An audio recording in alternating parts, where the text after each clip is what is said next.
nous allons commencer par la présentation des équipes. 21 équipes étaient en lice au départ dans le sud de la France, dans la ville de Nice.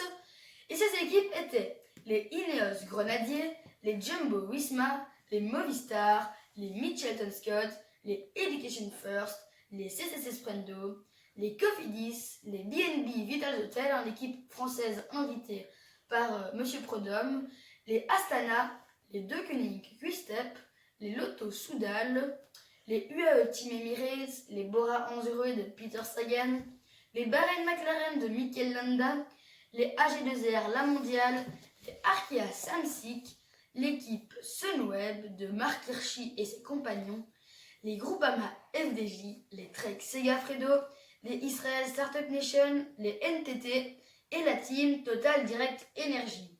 Voilà pour la présentation de celle-ci. À présent, nous allons passer en revue toutes les étapes et après, nous analyserons les différents porteurs de maillots distinctifs. L'étape 1 reliait la ville de Nice, moyen pays, à Nice. 156 km attendaient les coureurs avec 2 cols de 3e catégorie et un col de 4e catégorie. C'était une étape montagneuse et avec du plat qui attendait les coureurs. L'étape était prévue avec un sprint massif à la fin et c'est bien ce qu'il s'est passé. Au terme d'un beau sprint, c'est le Norvégien Alexander Kristoff qui s'est imposé et a ainsi pris le maillot jaune lors de la première étape. Les autres maillots pour cette étape étaient Sagan maillot vert, Grelier maillot à pois et Mats Pedersen maillot blanc. Deuxième étape, quant à elle, reliait cette fois-ci Nice au pays à Nice. Une belle étape de montagne très animée et c'est finalement le Français de l'équipe De Koning Quick-Step, Julien Alaphilippe, qui s'est imposé devant Marc Hirschi, le jeune Suisse de la formation Sunweb, et Adam Yates. Cette victoire permit à Alaphilippe de prendre le maillot jaune qu'il avait porté à 14 reprises l'an dernier. Les maillots distinctifs de cette étape étaient Alexander Kristoff en vert, Benoît Cosnefroy à pois et Hirschi maillot blanc. La troisième étape reliait Nice à la ville de Sisteron. Cette étape s'est terminée au sprint massif et Caleb Ewan a remarquablement battu les autres sprinters en se faufilant comme un serpent entre les coureurs et c'était une très belle victoire. Les maillots de cette étape étaient Alaphilippe maillot jaune, Peter Sagan maillot vert, Cosnefroy toujours avec les pois et Hirschi toujours en blanc. La quatrième étape de ce tour était entre Sisteron, la ville d'arrivée hier, et le col d'Orsières-Merlette. Une étape de montagne avec 3 cols de 3e catégorie et un col de 4e. Donc pas mal de montées attendaient les coureurs. Et c'est le Slovène Primož Roglič, grand favori au maillot jaune, qui s'est imposé à Orsières-Merlette. Grâce à un magnifique et remarquable travail dans l'ascension finale de Wout van Aert. Le Belge a propulsé son coéquipier vers la victoire et bravo aux deux coureurs de la team Jumbo Visma. Les maillots distinctifs de cette étape étaient les mêmes que la 3e étape, sauf que Hirschi perd son maillot blanc au profit de Tadej Pogačar. Lors de la 5e étape qui reliait la ville de Gap à la ville de Privas, 183 km attendaient les coureurs. Et c'est le coureur belge de la team Jumbo-Visma, Wout van Aert, qui s'est imposé devant les sprinteurs adverses et il a permis d'offrir une 2e victoire consécutive à son équipe. Le maillot jaune change d'épaule lors de cette étape et c'est Adam Yates qui va le prendre et endosser le rôle de leader de ce Tour de France 2020. Et pour les autres maillots, le seul changement est celui du maillot vert qui va sur les épaules de l'Irlandais Sam Bennett. La 6e étape était plutôt montagneuse avec une arrivée au mont Aigoual. Les coureurs devaient parcourir 193 km avant de passer la ligne au sommet. Au terme d'une très belle échappée en solitaire, le champion du Kazakhstan de l'équipe Astana, Alexei Lutsenko, a levé les bras au sommet de 1560 mètres d'altitude. Pour les maillots, aucun changement au terme de cette étape. La 7e étape entre Millau et Lavaur était très animée malgré une arrivée au sprint. C'est Wout van Aert qui a mis tout le monde d'accord sur son accélération. Il fait le doublé en moins de 48 heures. Un énorme bravo à lui. Concernant les maillots distinctifs, aucun changement, sauf que le maillot vert revient sur le dos de Peter Sagan. La 8e étape du tour était de type montagneuse, avec quelques beaux cols tels que le port de Balès et le col de Persourde. Finalement, après une échappée en solitaire du Français de la formation AG2R La Mondiale, Nance Peters, c'est celui qui triomphe face à un peloton trop faible lors de cette étape. Nance Peters prend le combatif et pour Bernal, l'ancien vainqueur du Tour, c'est le maillot blanc qui vient se mettre sur son dos au terme de cette 8e étape.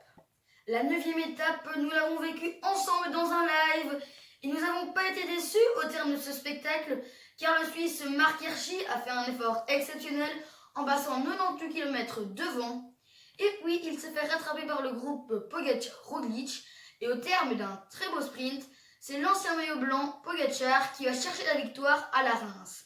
Au terme des maillots, plusieurs changements car Roglič prend le maillot jaune à Adam Yates et l'équipe Movistar devient la meilleure équipe devant Jumbo-Visma.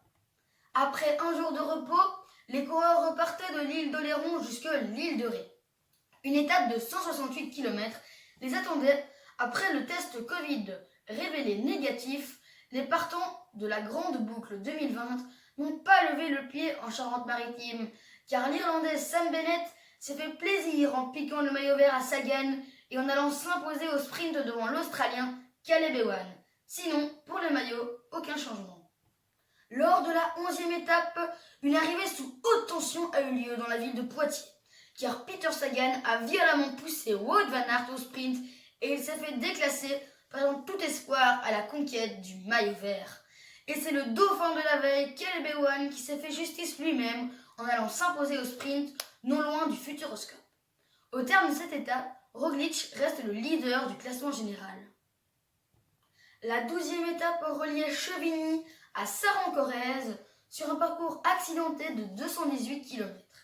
Et c'est le Suisse Marc Hirschi qui va chercher sa première victoire professionnelle au terme d'un magnifique raid solitaire de 28 km seul devant. Après sa 3e place à Nice, sa 2e place à la Reims, le jeune Helvète lève les bras en queresse pour la première fois dans le monde des professionnels. La 13e étape, avec une arrivée au Puy-Marie-Cantal, nous a réservé de belles surprises. L'arrivée dans un col hors catégorie a fait une belle bataille entre l'Allemand de Bora-Hansgrohe, Lennard Kemna, et le Colombien de la formation Education First, Daniel Martinez-Poveda. Et c'est finalement le Sud-Américain Martinez qui s'est imposé après une ascension fulgurante tout en puissance. Cette performance lui permet de prendre la 5e place au classement général.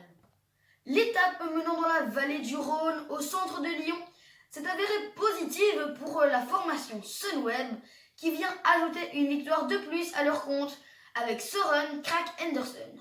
Le Danois a attaqué à 1,5 km de l'arrivée et cette attaque aura suffi aux Danois pour aller s'imposer en patron à Lyon. Le seul changement concernant les maillots distinctifs est au niveau du meilleur jeune, car Tadej Pogačar s'empare du maillot blanc et le prend à Egan Bernal, pas très en forme dans ce Tour 2020. La 15e étape de ce Tour était entre les villes de Lyon et Grand Colombier. Une étape montagneuse de 175 km était au programme. Récemment vainqueur de l'étape 11, Tadej Pogačar fait le doublé et se rapproche un peu plus de Roglič pour le maillot jaune. En effet, il ne reste plus que 40 secondes d'avance pour les leaders du classement général. Lors de l'étape 16 qui reliait la Tour de Pin au Villard de Lans, plusieurs belles échappées ont essayé d'aller au bout, mais celle qui a été la plus concluante est celle de l'Allemand de la Bora-Hansgrohe, Lennard Kemna. Après plusieurs essais dans les étapes précédentes, ses efforts sont récompensés par une belle victoire au sommet du Villard de Lans. Cette victoire permet à l'équipe Bora de sauver son tour, un petit peu raté. Les étapes de montagne se succèdent sur cette fin de tour, car la 17e étape mène au sommet du col de la Lose à Miribel. C'est le Colombien de l'équipe Astana, Miguel Angel Lopez, qui sort vainqueur de cette étape en solitaire avec 15 secondes d'avance sur Roglič qui se place en 2e position. Et au classement maillot jaune, le vainqueur de l'étape prend la 3e place à Rigoberto Urán qui sort du podium. Et au maillot à pois, c'est Pogačar qui prend le maillot à Benoît Cosnefroy. La 18e étape fut magnifique pour l'équipe Ineos Grenadier, car après l'abandon du Colombien Egan Bernal, ses coéquipiers se sont lâchés, car Richard Carapaz et Michael Kwiatkowski ont passé la ligne bras dessous. Les deux coureurs d'Ineos sont partis en solitaire au kilomètre 25, en dessous de la ligne d'arrivée, les deux coureurs ont fait une arrivée fantastique et se sont lâchés. Avec cette performance, Carapaz reprend le maillot du meilleur grimpeur à Pogačar. La 19e étape entre Bourg-en-Bresse et Champagnole fut très belle pour l'équipe Sunweb qui réalise un superbe tour car leur Danois Søren Kragh Andersen a été chercher sa deuxième victoire sur le Tour 2020, un exploit que aucun Danois n'avait encore réalisé jusqu'à aujourd'hui. Avec une équipe Bora décidée à enlever le maillot vert à Sam Bennett, mais qui n'a pas réussi à le faire. La course a été animée, mais le Danois a donné raison à tout le monde quand il a attaqué. Aucun changement des maillots avant l'étape décisive de ce Tour de France 2020, le contre-la-montre de Lure jusque la planche des belles filles. Nous sommes arrivés à cette dernière étape et le maillot jaune est encore en jeu. Qui des deux Slovènes remportera le Tour de France 2020 ? Qui remportera cette étape avec une arrivée dans l'ascension de la planche de belles filles ? Eh bien c'est Tadej Pogačar qui remporte les deux en un, le maillot jaune et l'étape. À seulement 22 ans, le jeune Slovène remporte le Tour de France 2020.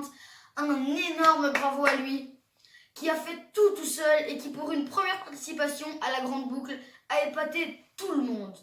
Vraiment, bravo à lui. Et la dernière étape du Tour 2020 jusqu'aux Champs-Élysées de Paris, elle est remportée au sprint par le maillot vert Sam Bennett qui clôture son magnifique tour de la plus belle des manières. Merci à tous d'avoir regardé cette vidéo. N'hésitez pas à vous abonner à ma chaîne et à la semaine prochaine pour une nouvelle vidéo. Bye bye!